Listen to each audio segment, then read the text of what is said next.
Welcome to Smart Stock Watch, your go-to channel for in-depth financial analysis. Today is June 10th, 2025, and we're diving into the latest earnings report from Dave & Buster's, a leading operator of entertainment and dining venues. Joining us is John, our senior analyst from Smart Stock Watch. John, thanks for being here. Thank you for having me. I'm excited to discuss Dave & Buster's first quarter 2025 financial results and what they mean for investors. Revenue and profitability overview.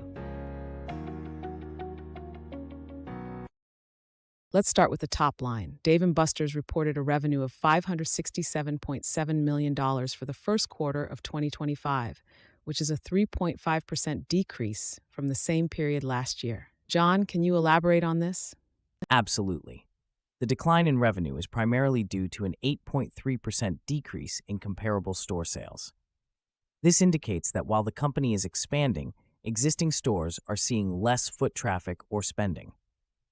However, it's important to note that the adjusted earnings per share came in at $0.76, which, while lower than last year's $1.12, still shows resilience in their profitability amidst challenging conditions. And how does this compare to analyst expectations? Analysts were forecasting an EPS of 96 cents, so the actual adjusted EPS of $0.76 fell short of expectations.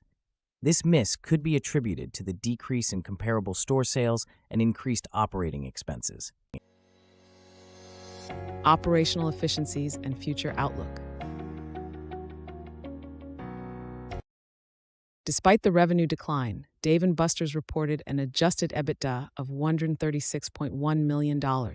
What does this tell us about their operational efficiencies? This indicates that Dave & Buster's is managing its operations effectively, even with lower revenues. The company opened 2 new stores and relocated 1, which shows their commitment to growth.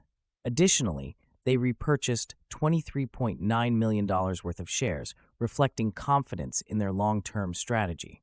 Kevin Sheehan, the interim CEO, mentioned a back-to-basics strategy. How does this play into their future outlook? Sheehan's comments suggest a focus on core operations and improving execution. The company is optimistic about future revenue and EBITDA growth, driven by strategic changes in marketing, menu, and operations. This strategy aims to enhance shareholder value and improve financial performance. Financial position and strategic initiatives. Let's talk about Dave & Buster's financial position. They generated $95.8 million in operating cash and have $423.2 million in available liquidity. How does this position them for future investments? The strong cash generation and liquidity provide Dave & Buster's with the flexibility to invest in new stores and remodels, as well as manage their debt. Their net total leverage ratio of 3.1x is manageable, allowing them to pursue strategic initiatives without over-leveraging. And what about their capital expenditure plans for fiscal 2025? The company plans to keep capital expenditures under $220 million, focusing on new store openings and remodels. This disciplined approach ensures they can expand while maintaining financial stability. Key takeaways. In summary, Dave & Buster's faced some challenges this quarter, with a decline in revenue and a miss on EPS expectations. However, their strategic initiatives and strong financial position provide a solid foundation for future growth. John, any final thoughts?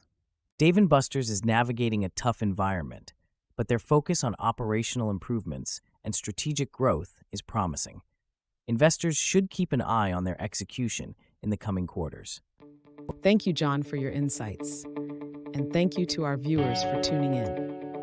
If you found this analysis helpful, please like, share, and subscribe to Smart Stock Watch. We'd love to hear your thoughts on Dave & Buster's performance in the comments below.